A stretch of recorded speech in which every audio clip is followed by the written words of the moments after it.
Pucks with Haggs is brought to you by Prize Picks and the GameTime app. Welcome to another edition of the Pucks with Haggs podcast, a proud member of the CLNS Media Network. The show is brought to you by GameTime, the best ticket app to get all of your seats for sports, concerts, comedy, theaters, etc. Download GameTime today and use the code CLNS to get $20 off your first purchase. What time is it? Game time, Mick. You know that as well as I do.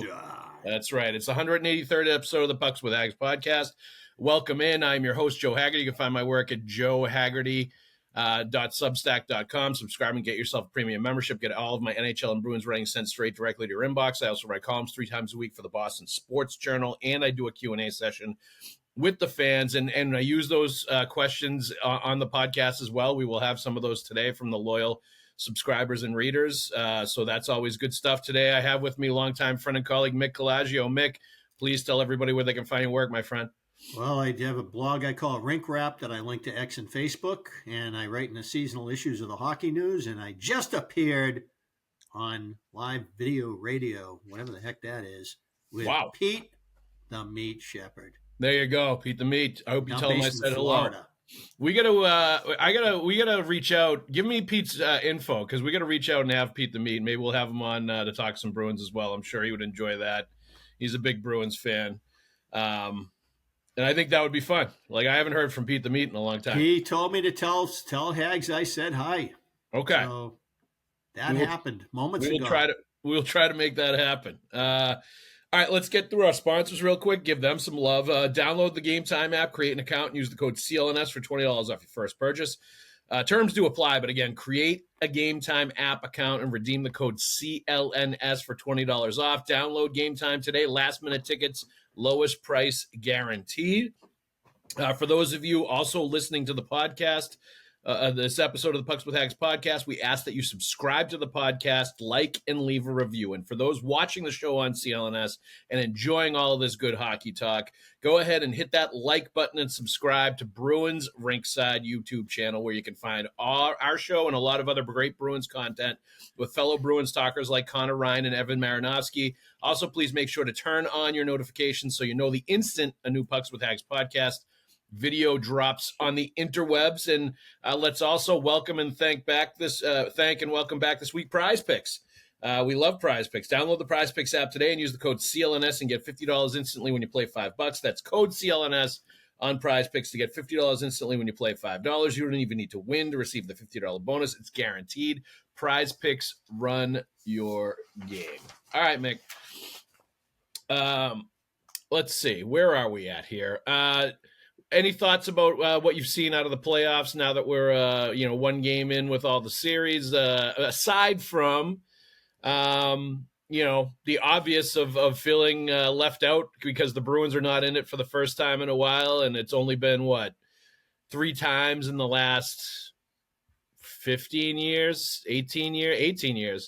that they haven't been in the playoffs. So we're not used to sitting around watching everything and not sort of still covering games and being involved in this playoff excitement at this time of year. It feels kind of like your face pressed up against the glass, not being able to, go outside and play with all the other kids right now, watching the playoffs going on. Yeah, you're home from school, but you're sick. You can't go out. So, yeah, it sucks. And I'm not cynical about the Bruins, so I don't have like this real temptation to try to count the former Bruins in the playoffs as it's some sort of humorous exercise. I mean, you notice it. You see Linus Ullmark giving up rebounds and getting scored on in the Toronto series. You see Brandon Carlo, getting involved and making plays and taking hits and trying to stabilize that Toronto defense. There's other guys around. Charlie Coyle really found his game with Colorado down the stretch and played well for them and was a factor and is could be a real big bonus for them. I look at them as legit now. I did not. After they lost Nazem Kadri after the 22 Stanley Cup, I didn't see them as anything more than like the Pittsburgh Penguins, but they still make the playoffs. A team that has a great core of veteran leaders that are generationally younger and perhaps more energetic, but They were not a threat to win the cup, but then you go get Brock Nelson and Charlie Coyle and extend that spinal cord of that team.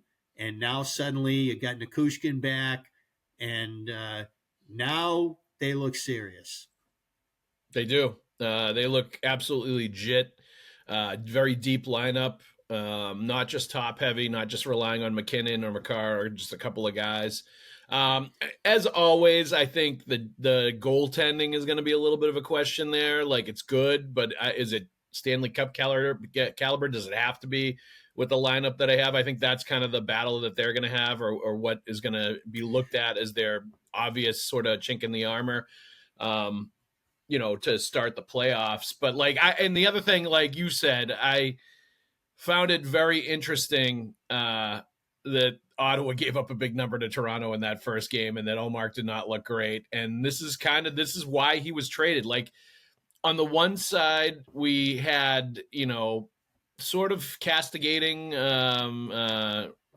criticizing, really going after Don Sweeney and the Bruins front office, and rightfully so to a degree, for moving Linus Ullmark, for picking Jeremy Swayman, for trading away Ullmark before they had Swayman signed and putting themselves in a tough negotiating spot. But they wanted a first-round pick, and the draft was coming up. They wanted to clear cap space to sign some other players.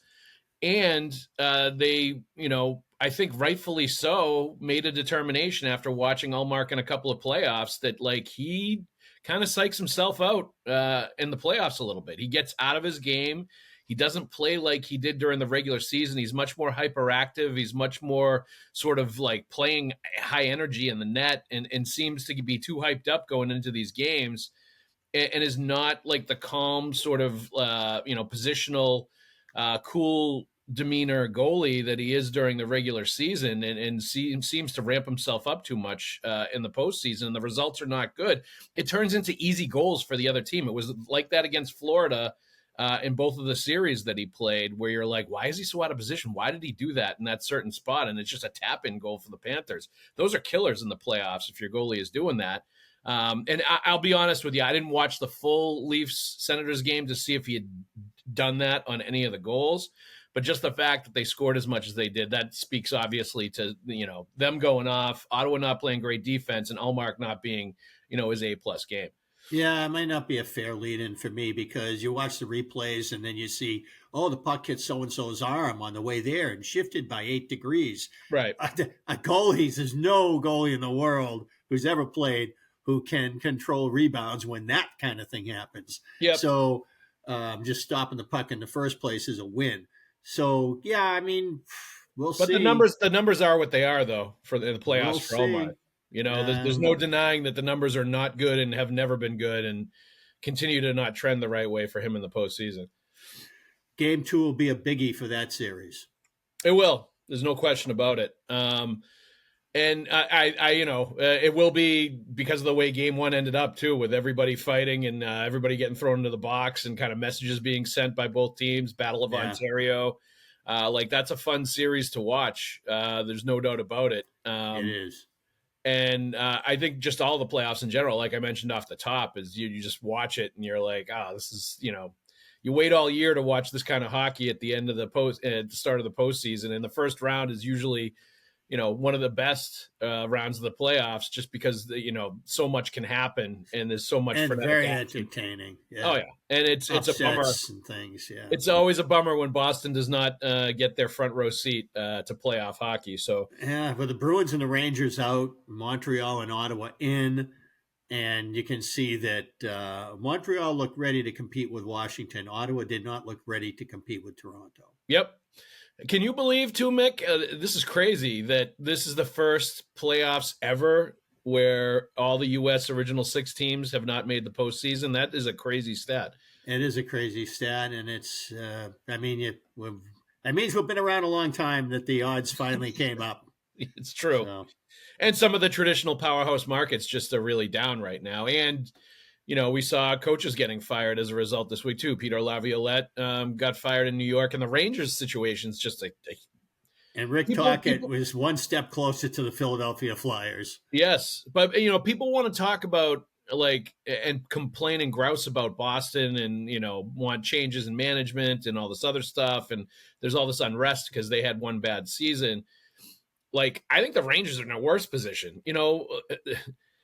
They went from first last year and with a team that should have competed for a cup this year to not making the playoffs, having a miserable year. Players openly complaining about Chris Drury, the GM there. They fire the coach. Like, that's a mess. Like, that is the one that I look at and say to myself, it feels like there needs to be a complete house cleaning with what's going on with the New York Rangers, given the way things are and the way this year played out and the talent they have and where those players are in their careers and all that stuff. Like, that's a team that should have been in the playoffs, no question about it. Like, I think there's elements of, you look at the Bruins and you say to yourself, like, this is when the bill came due. We knew this season like this was coming at some point, and it finally hit. And it's still a shock to the system for Bruins fans that are used to, like, having a great hockey team. But I felt like somewhere along the way, either last year, this year, next year, somewhere in this like 3 or 4 year stretch, when Chara's gone, when Krejci and Bergeron leave, when, they didn't have a lot of first round picks, like all that stuff, the bill becomes due and you're going to see it step down. And then, especially with the salary cap and the way it is now, if you make a misstep or two with the contract too, that can really play into it as well. But you see all of that and feel like this was coming for the Bruins. I don't feel like that season was coming for the Rangers, and it was more based on just a bad vibe organizationally throughout that entire like place. And for me, it feels like it starts at the top of the ownership and has for a long time. But I just don't get good feelings when I look at the way that team is run. Well, they did a public teardown in 2018. Yep. And Bruins got the wrong Ranger. McDonough went to Tampa and completely changed the landscape by giving them a big three around Vasilevsky. And they became the best team in the NHL. And they were the Bruins' daddy. And when that situation deteriorated, the Panthers emerged. They've started figuring it out because they were already pretty good, but they need to do some changes. I mean, it takes a lot of courage for Bill Zito to say, hey, we're a 50-win team, 122 points, but we don't feel like we're a Stanley Cup team, so we're going to change it, fundamentally change what we are and how we do it. That takes some chutzpah. It does. And I think that Drury felt like, look, other teams have done this before too. So when he sent out his early season missive and said, pay no attention to that record, there's this crazy old man behind the curtain there trying to work things that doesn't know what he's doing. And this is really a sham of an operation. And we don't really like our team. And we'll listen on Kreider. We'll listen on our captain. And they wind up trading Trouba. And Kreider details his injuries to the local press because he doesn't want to go anywhere. So he outs his problems. And the season never, ever got back on track for them. No. And the rug got pulled out. And, Laviolette, predictably, with 1 year left on his contract, you're at the scene of the crime. Yep. And, so the GM fires you. Will ownership fire the GM? I don't know. I think they'll probably give him another chance at getting a different coach and making some changes. And their summer will be very interesting, as will Boston's when it comes to July 1. Yeah. I don't know I think the Bruins have done all their trading, so I don't expect a lot from the Bruins at the draft. I expect them to make their picks. Yeah. I mean, we'll see. We'll see what happens with the Bruins. I still wonder if there's more to come as far as the trades go. Like, if they decide they need to continue to alter the mix, change the mix, there's more, there's more elements that they feel need to be sort of like moved and removed from the dressing room. I think that's to be determined. But I think that bears watching. I'd be surprised, but I was also surprised that they eventually moved Marchand, even though we kind of knew it was coming. So like, I'm going to reserve judgment on that until I see that they get through July 1 and the days following that without, making any like massive, more seismic type transactions. So I'll be really curious about that. One thing I did think was interesting is and Henri Jokiharju. We talked about him a little bit and how he left, packed up and left Boston the day before Bruins breakup day. So we didn't get a chance to talk to him. He's a pending UFA. Was a +7 with 4 assists and over 21 minutes a game, and I think it was like 18 games with the Bruins after he came in trade. Primarily as Zadorov's partner. Yeah, which was excellent. Like he was, and I even felt like too there was a little bit there offensively that was kind of untapped. He seemed more capable offensively than the numbers would indicate, either in Buffalo or when he got here. Like he seemed very good at facilitating the puck. He even got some power play time towards the end of the year, and I thought looked pretty good on the point when he was there. So I think there's even more to him at 25 years old than he showed, aside from being an extremely solid top 4 defenseman that could eat up minutes and not make a lot of mistakes, which those defensemen are worth their weight in gold if they can do all that. But we were left wondering what was going on and whether that was any reflection on his thoughts on being a Bruin when he packed up and left before breakup day, because we didn't get a chance to talk to him. And I actually reached out to his agent, JP Barry, and exchanged messages with him. And what JP told me was that he really liked Boston. He's hoping to stay and sign with them ahead of free agency. So that's great news from a Bruins perspective, because I think that was great value, trading a 4th-round pick for that guy towards the end of the year and getting sort of a view of him prior to him becoming a free agent after they liked what they saw in the 4 nations. I think that was great on the scouting department's part for recognizing him and seeing him as a guy of interest. And now I think they could end up having a pretty good value guy if they can get him ahead of free agency and sign him, because, he does indeed want to stay, which is good. I know that I've been pretty much a cheerleader of his. I thought his play in 4 nations was decent. I thought he was okay. Yep. He's not a very aggressive player. No. And I think the Bruins actually like that, because Zadorov needs a complementary partner who doesn't play like Zadorov plays. Yep. That's number one. Number two, they've never fundamentally gotten away from their system of zone defense with the Ds. From a defensive standpoint, the other team has the puck. This is how we eliminate. This is what we do. They have tweaked it over the years since Julian instituted it back in 2007 and calmed down Chara's game and everything else. And they've evolved over time.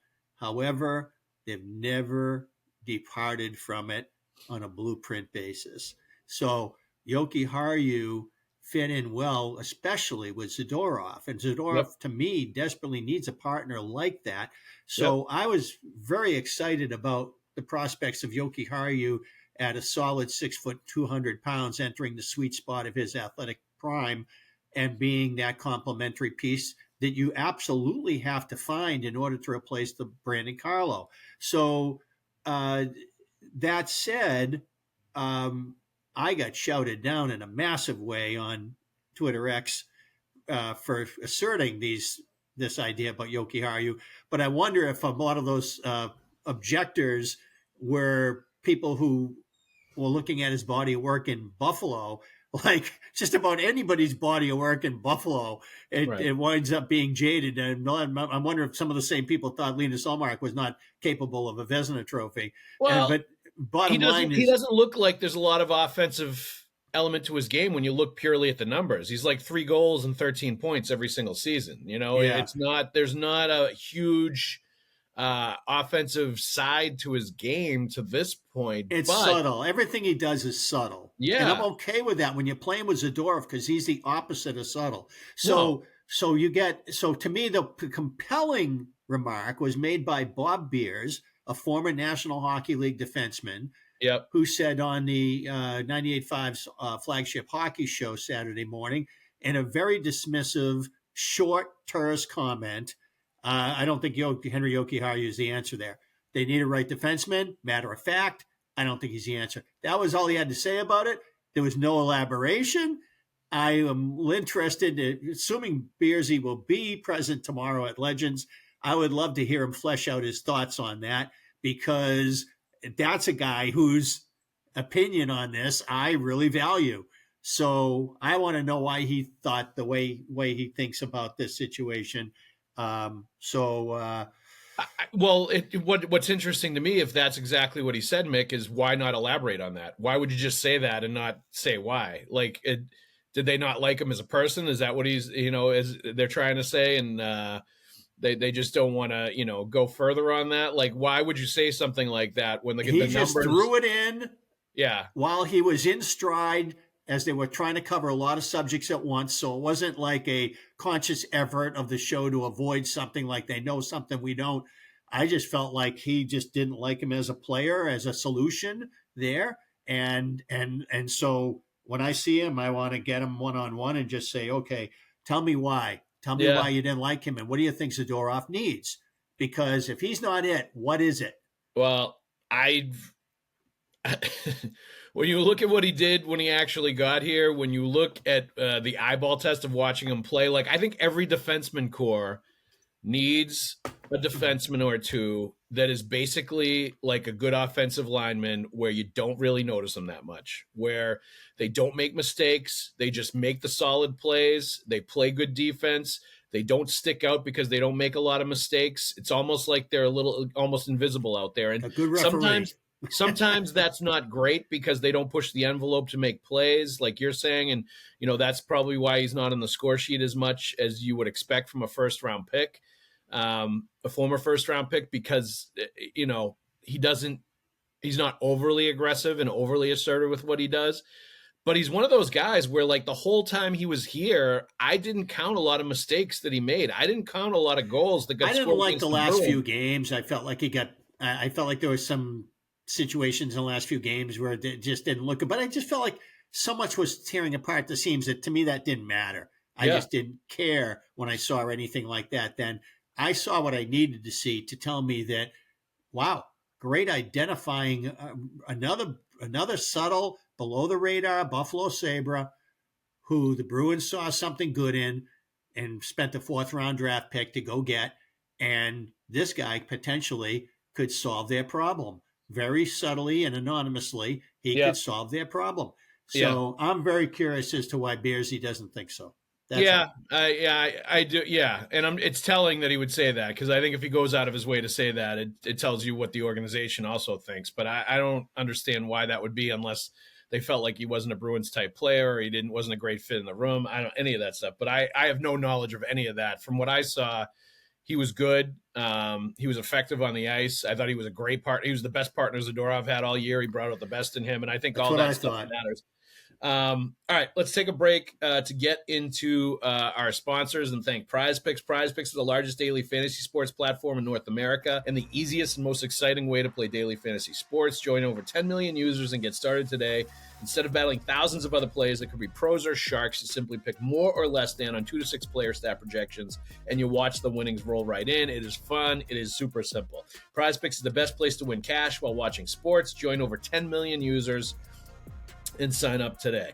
On Prize Picks, you can mix and match player projections from different sports. Combine your favorite hockey player with players from baseball, basketball, esports, and so much more. Here's some picks for this week. Matthew Tkachuk, more than 0.5 goals per game. Alexander Barkov, more than 20.25 minutes time on ice. Sam Bennett, more than 3.5 hits. You can now win up to 1,000 times your money on Prize Picks. They also offer Venmo, MasterCard, and Apple Pay for quick and easy deposits into your account this sports season. Download the Prize Picks app today and use the code CLNS and get $50 instantly when you play $5. That's code CLNS on Prize Picks to get $50 instantly when you play $5. You don't even need to win to receive the $50 bonus. It's guaranteed. Prize Picks, run your game.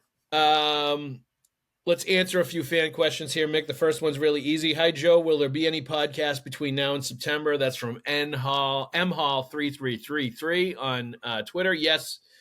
We will be continuing to go with the podcast, certainly through June and through free agency. And I think all summer we'll still have podcasts. We'll go all the year through.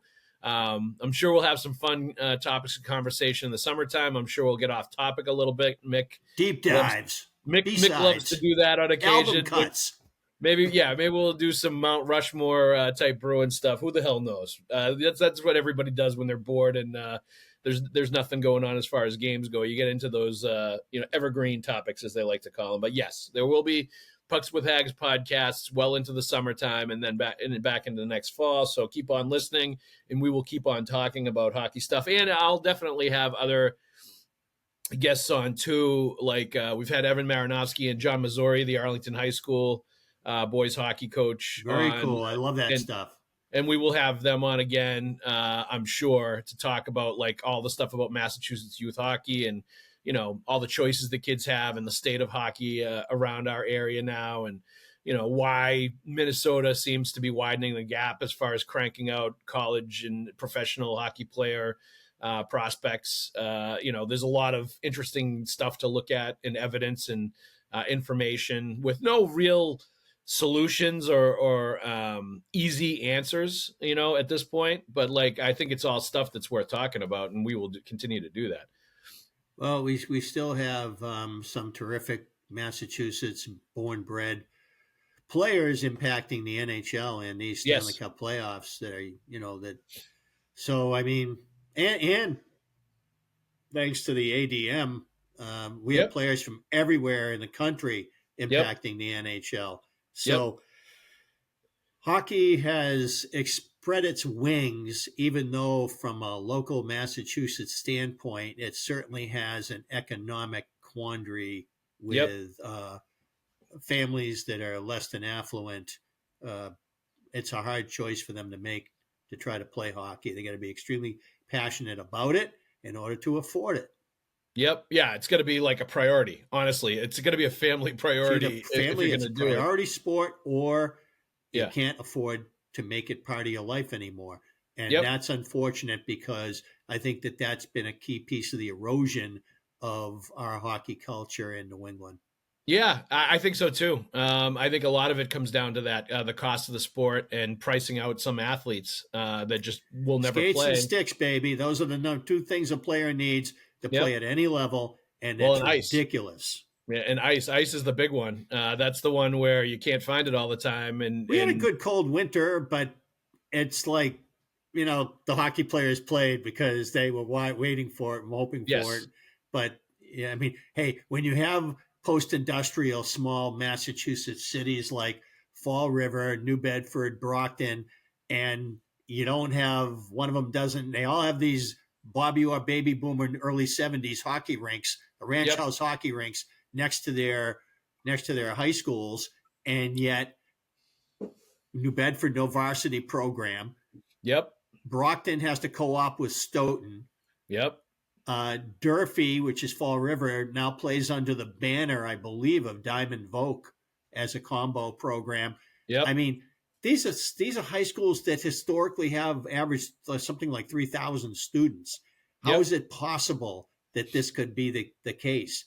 And I know that in the waning years of New Bedford High, that John Sullivan used to tell me that, hey, Mick, if every New Bedford kid and Acushnet kid played high school hockey for New Bedford High, we'd be one of the best teams in the state. Well, that was true. But, I mean, youth hockey notwithstanding, families are going to choose pathways for their kids if they think their kid is a player. And that unfortunately hastens the demise of programs like this.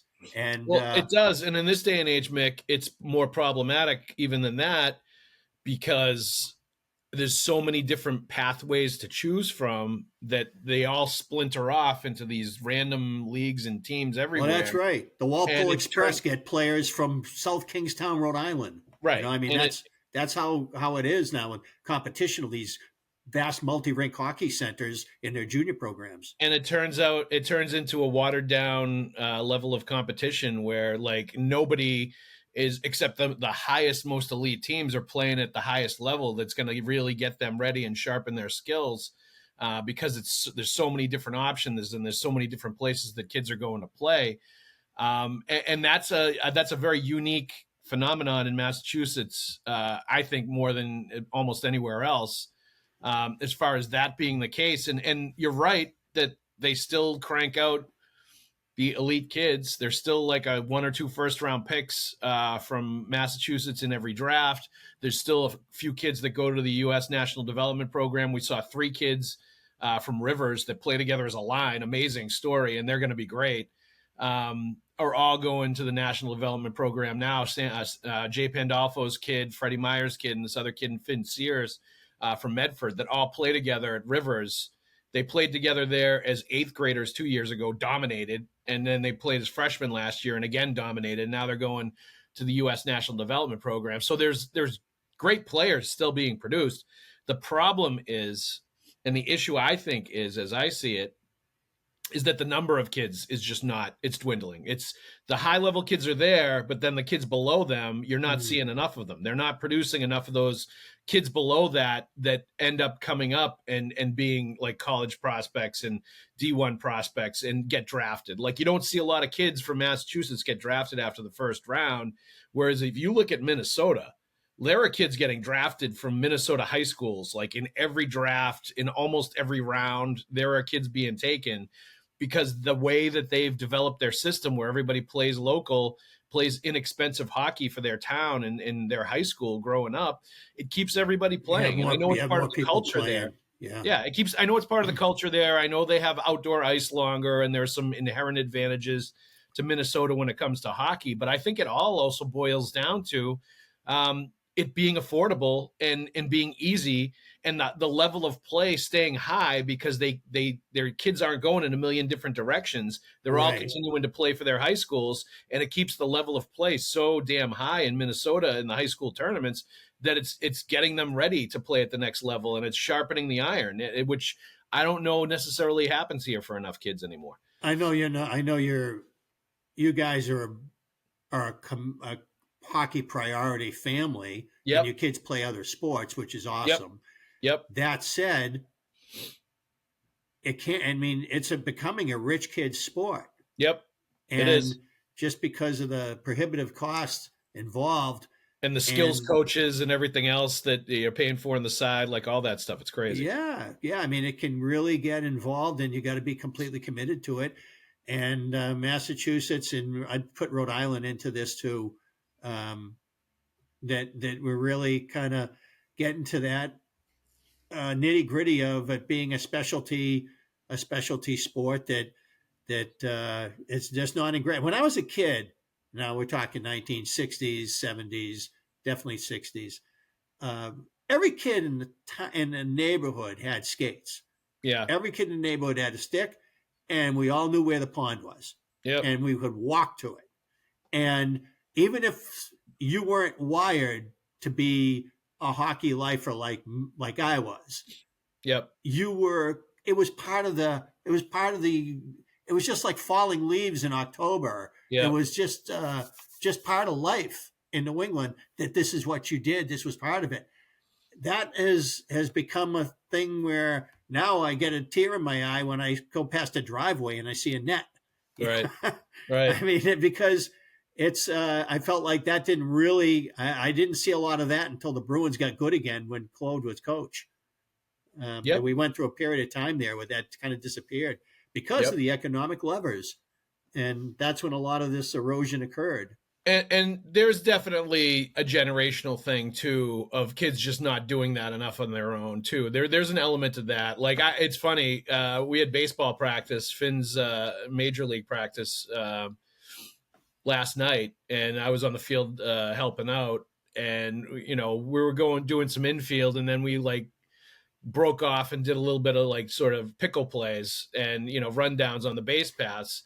And like, it's funny, the kids have no idea like what they're supposed to be doing or how to do it. And we're talking 11, 12-year-old kids, where when I was that age, we would be in the front yard in my house with the gloves and the ball playing pickle just outside of baseball practice. We would just play pickle as a game where you're chasing the kids back and forth to a line like imaginary bases and doing all that stuff and practice that stuff. Like, and just have fun playing the game, where kids nowadays are not doing that. There's just none of that. And it's really like, it's all structured practices and not enough unstructured play where the kids are just going out, taking the bats and balls, or taking their gloves and balls out and playing on their own, or even playing wiffle ball or any of that stuff. Our culture has changed in a broader aspect of just how do you keep your children safe. And unfortunately for many, there's no such thing as sports without an adult holding a clipboard and uniforms. Which is not great.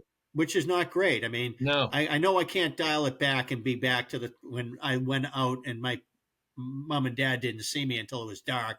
And you walk backwards to dig out the baselines. You choose the field, you make the ground rules, you do this thing with the bat, and you make your teams, and you play all the damn day. And you get in fights, you solve your own problems, and you grow up that way, and you love the game. I mean, when the Standard Times in New Bedford had several of us sports writers, and this is probably between 15 and 20 years ago, we were asked to write a short column about what our favorite sports movie was. Everybody assumed I was going to write Slapshot. I chose The Sandlot. Yeah. I love The Sandlot, Yeah. That just reminds me so much about being a kid that there was an element to that to me was just really resonated. It was over the top comedy, but it was fantastic in a lot of ways. And so for me, I think one of the things people don't understand about hockey people is we're not gurus. We're not Krishnas. We don't speak one language and can't talk about the Patriots or the Celtics or have an opinion on anything else. We played everything when we were kids. We root for all our Boston teams, and we still feel passion for some of when other people are playing. So I mean, I sold hot dogs, and when the old stadium in Foxborough was the new one, when I was in high school. I mean, those were things we did. My first autograph was Dick Raditz. I mean, there's a certain element to our sporting lives that when you're a kid, that things capture your imagination. And for me, it was Tony C before it was Jerry Cheevers, And totally. And I was the classic, like the season that was going on, I was super into that sport. I was always like that as a kid, like when that sport was in season, and baseball was actually always my favorite, more than hockey when I was a real little kid and when I was growing up.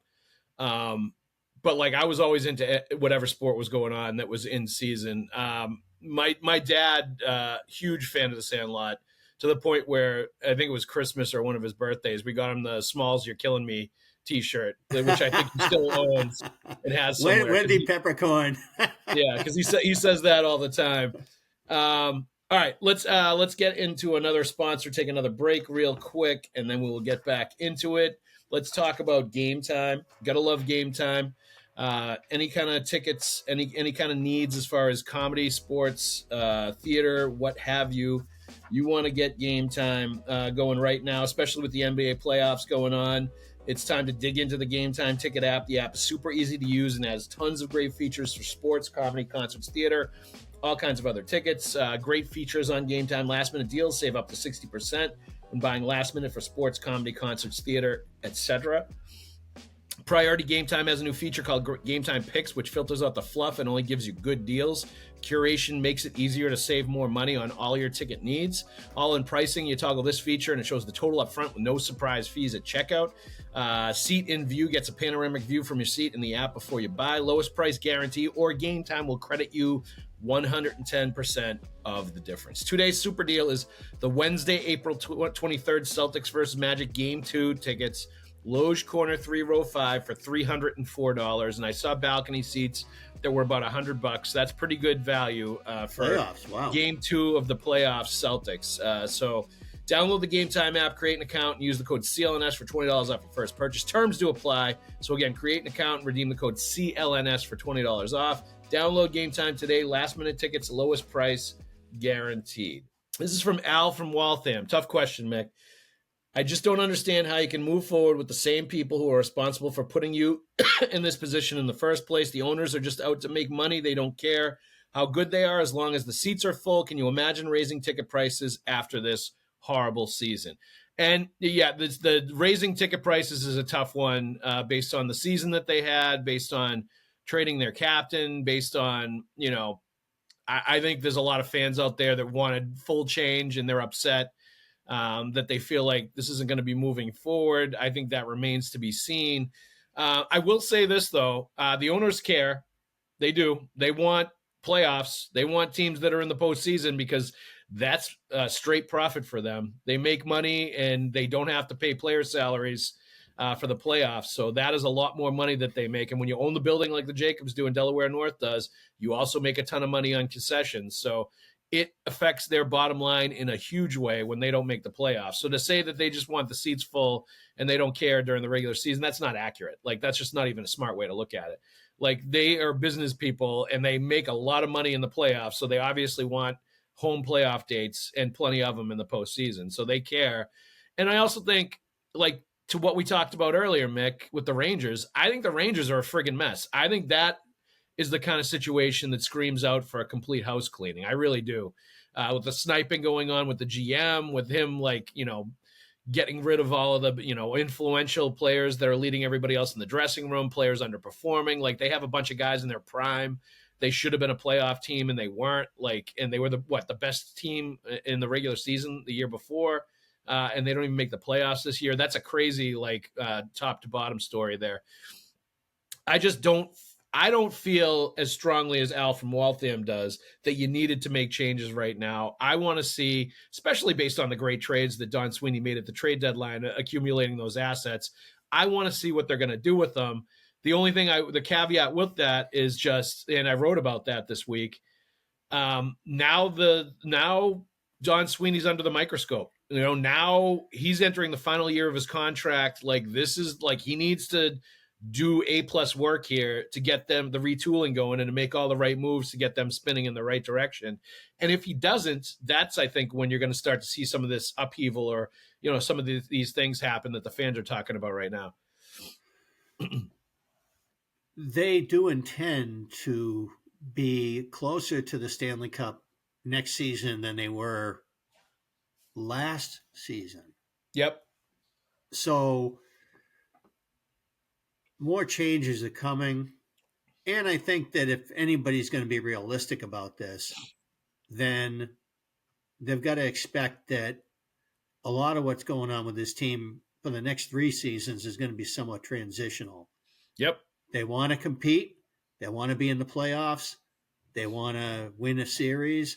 They want to do things they didn't come close to doing this past season. It's over now. They want to draft some players that are going to be, franchise type players that in the next generation too. That's a big part of it. The immediacy of a referendum on Don Sweeney vis-a-vis 1 year left in his contract, obviously anything that happens in these draft picks isn't going to be realized. Correct. For another few years. At least a couple, yeah. Because I don't think any of these players that he's going to get are going to be ready to step in. Nobody's talking about this draft like even their top pick is anybody who's going to impact their team next season. And if you push the kid into the situation early because you felt the pressure to, it would be like a Matt Patra situation where he would be good in some points and probably help you put a Band-Aid on it, but you're going to hurt his development in the long run, throwing him into a situation he's not ready for. So, that may be, and I don't think there's any temptation on their part. One thing I will say, and this is one thing that I've always been loath to hear is anybody who has ever made any aside as to Don Sweeney managing for his job. He's never ever made any decision that doesn't have the interests of the Boston Bruins, present and future, in line. And so the idea that, when I hear any of the pundits that are not Boston connected state these things, it drives me bananas, because have you paid attention at all to his body of work, then you would understand as a player, as a management person, development in Providence, taking the GM job in Boston, which he's now had for a whole decade. This is a guy who's always managed the team for the best interests of the team, and and as some Bostonians love to say, irregardless of its personal ramifications. It's so that's never a thing. And if you can win 50 per 82 for the body of your career until this one season came to pass, could you align him next to Peter Chiarelli and say, okay, you're in cap. You were up against the cap. Your prospects pool was barren, and you didn't draft well, and your team is out of the playoffs. How is that any different than Peter? Besides, you didn't get a parade in 11. Okay, Yep. so he didn't get his in 19 or 23. The difference is that they like working with him because he is collaborative in his style. And Yep. and I'm sure there have been situations where he's gotten overruled. Yeah. I still think that he probably wanted to bring in a winger who could add to some scoring after Joe Sacco reinstituted their defensive structure and got the team calmed down a little bit. And I will say this, Mick, I will interject for 1 sec. Part of the problem with Peter Chiarelli that they had was that he was not collaborative in the way that Don Sweeney is. And I think there were a lot of people organizationally that weren't on the same page or didn't feel like they were part of the process as much when Peter Chiarelli was here, especially after they won the Cup. Than Don Sweeney. And I think that's a consideration. I think that is absolutely a factor in all of that. And the choices of who's going to be GM. I think that organizationally, they all want collaboration, and everybody wants to have a seat at the table where there's a deep discussion about who they're drafting, who they're taking as free agents, like all that stuff. And there should be, and when we get to talking about who's going to coach the team next season, yep. I think that if you're looking for a guideline and you're looking at big names out there and stuff, then you're looking. Then one of the essential pieces of this is the Bruins are going to want somebody who they know will be a collaborative piece of the spinal cord of their top-down yep. leadership. Yep. That they were going to be a collaborative process. It ain't going to be kind of like. Let me interrupt for 1 sec, Mick, because I think this next question is playing right into where you're going. Okay. This is from Crondog77. Give me your top 3 candidates to be the next head coach of the Bruins. Please don't tell me they are going to stay in-house. And how will the coach have any idea about stability if this is Sweeney's last year of his contract? This should be a destination job. Original 6, all that crap. But with the current state of the roster and nothing in the minors pipeline, is it still a destination job? So I guess that question, and then your top 3 candidates that you think would be in the running to be the head coach. First off, any NHL head coaching job is a destination job. That's true. Yep. So let's just get broad about it here for a sec. Yep. That's 100% correct. There's only 32 of them, and they all have prestige, no doubt. That's incredible. No doubt. Even if the league keeps expanding, which I hope it doesn't. Mike Sullivan in Pittsburgh, I haven't heard anything out of Kyle Dubas. I don't know what's going on there. But if they part ways, then he shoots right to the top of the list, in my opinion. If Jay Pandolfo said, I want to coach in the NHL, then I think that that the same exact thing happens there. Yep. I hear a lot about David Carl. I don't know where that's going to wind up. I don't really have a good read as to whether that might happen here. But I wouldn't bet on it because he is connected to Jim Montgomery, and I do not think the way things ended here, there was that's going to leave Monty giving a good recommendation to him about the Bruins job, or them wanting to go with somebody who is from the Montgomery tree when it didn't work out well here. And if there was a Cassidy tree, it could say the same thing. But you know what I mean? Like I think there's enough. I think there's enough stuff there where that would probably get another Bob Beersy dismissive. Yeah, that's not what the Bruins are looking for on Saturday morning if you were asked about it, because I just don't. I think there's enough stuff there where it just I don't think the vibes are good on that one. And Pandolfo, I do not see him leaving BU to come to the Bruins right now. I'm not quite done.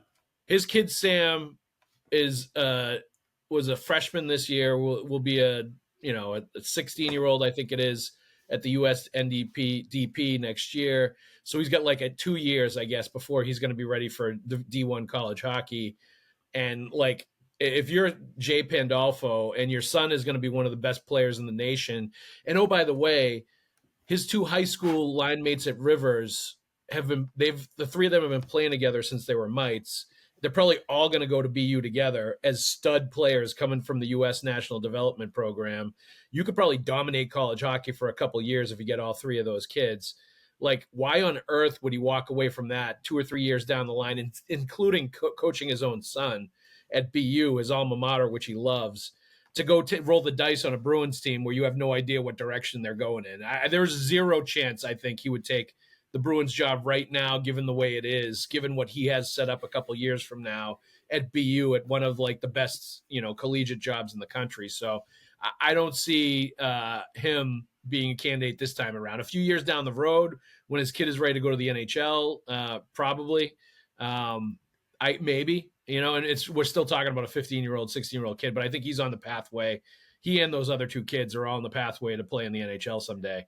There's no way I think you would walk away from that situation, a once in a lifetime to coach your kid at your alma mater like that and win a national championship. No way.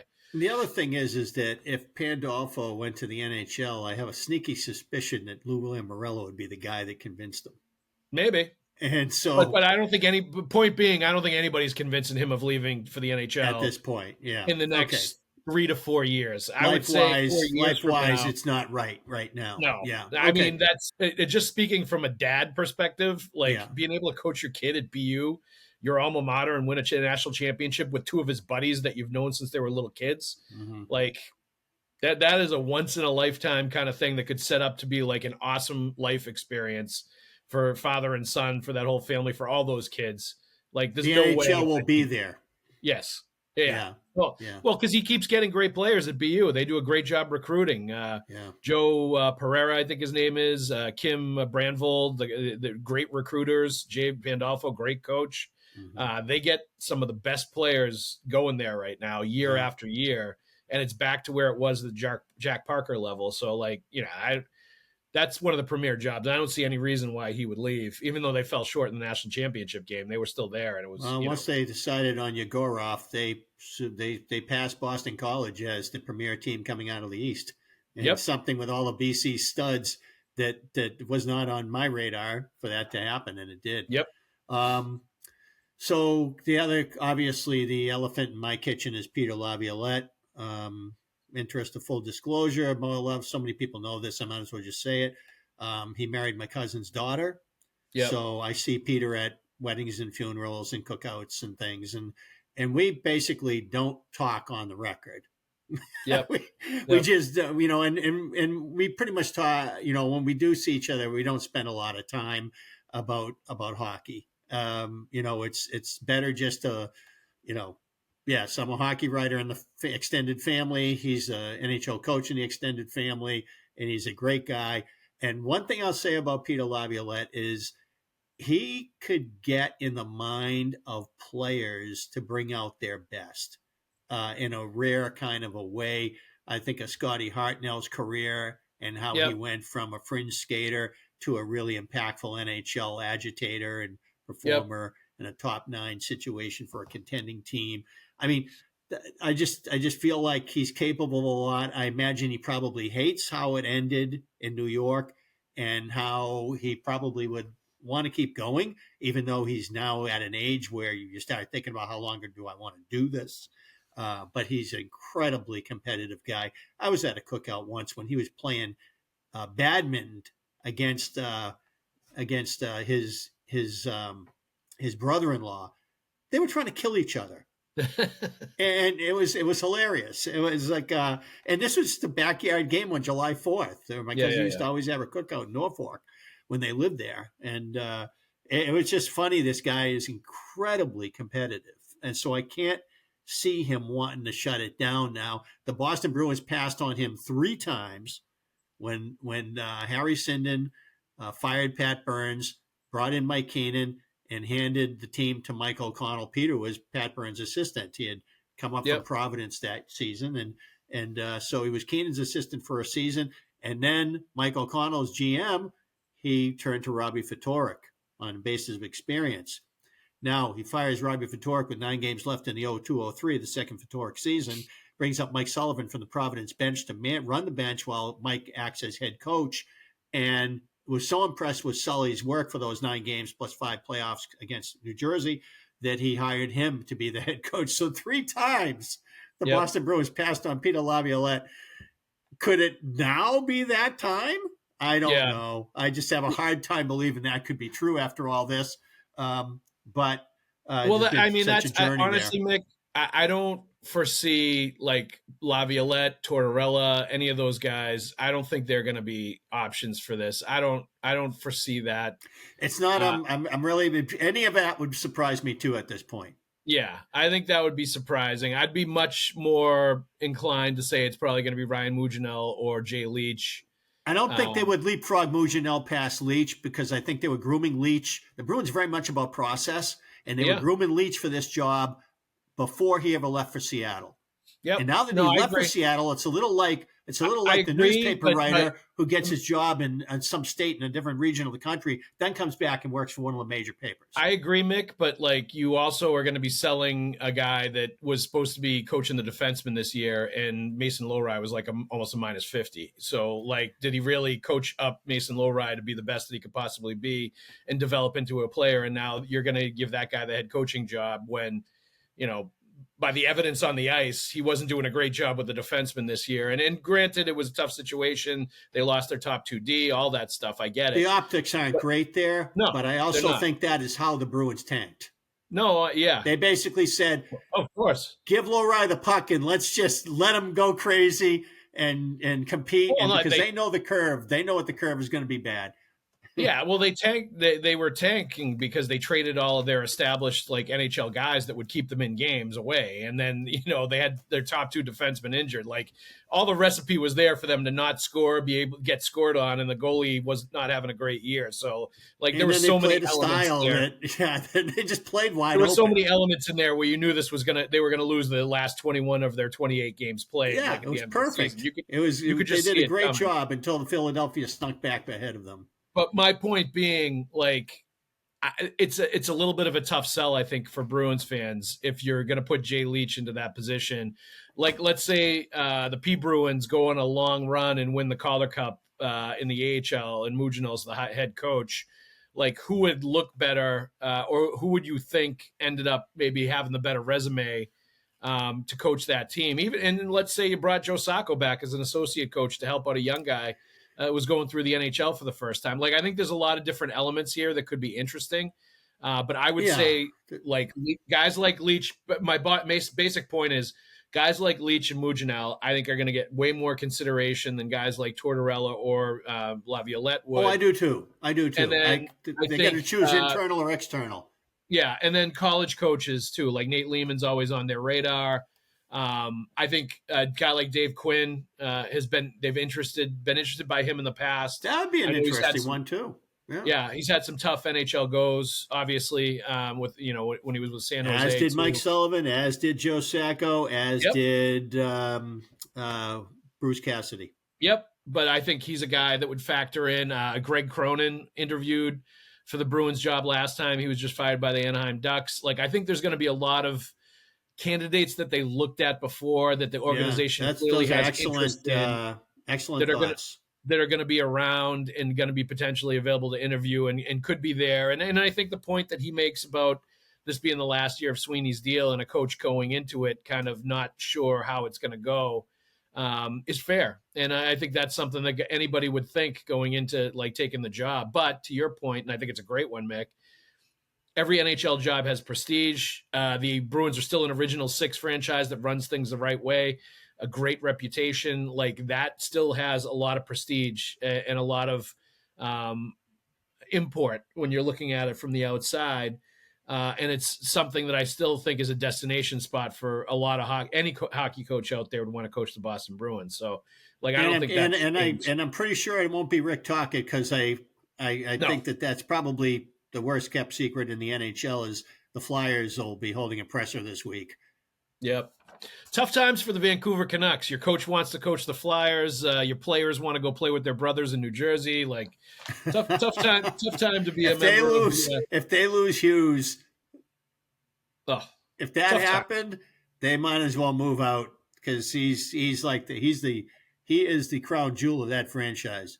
Absolutely. All right, Mick, thank you very much for joining us. Let's also let people know, for those of you listening to this episode of the Pucks with Haggs podcast, we ask that you subscribe to the podcast, like, and leave a review. And for those watching the show on CLNS, enjoying all of this hockey talk, go ahead and hit that like button and subscribe to the Bruins Rinkside YouTube channel, where you can find our show and a lot of other great Bruins content with fellow Bruins talkers like Conor Ryan and Evan Marinofski. Also, please make sure to turn on your notifications so you know the instant a new Pucks with Haggs podcast video drops on the interwebs. Let's also go to GameTime if you need tickets, any kind of tickets, concerts, comedy, sports, theater. Download the GameTime app, create an account, and use the code CLNS for $20 off your first purchase. Terms do apply. But again, create an account on GameTime app and redeem the code CLNS for $20 off. Download GameTime today. Last minute tickets, lowest price guaranteed. We also have Prize Picks with us again this week. Download the Prize Picks app today and use the code CLNS and get $50 instantly when you play $5. That's code CLNS on Prize Picks to get $50 instantly when you play $5. You don't even need to win to receive the $50 bonus. It's guaranteed. Prize Picks, run your game. Mick, thank you very much for joining us. Pleasure, Joe. A pleasure out there. It was all mine, my friend. Always a pleasure. Thank you, everybody out there, for listening. We'll see you at the rink.